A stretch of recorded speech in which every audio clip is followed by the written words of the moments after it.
पाक friendship federation Europe के chairman Parvez Iqbal लोहसर ने कहा है कि पाकिस्तान से मोहब्बत और बैनुल अक़वामी सतह पर इसका मुस्बत इमेज उजागर करना ओवरसीज कम्युनिटी की तरजीह होनी चाहिए।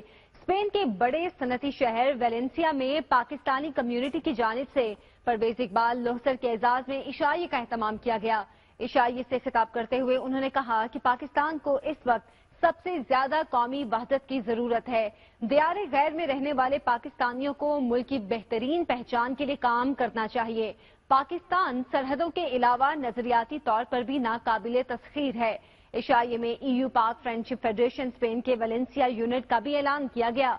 चौधरी कुर्बान अली सदर जबकि चौधरी अरशद को सेक्रेटरी जनरल नामजद किया गया।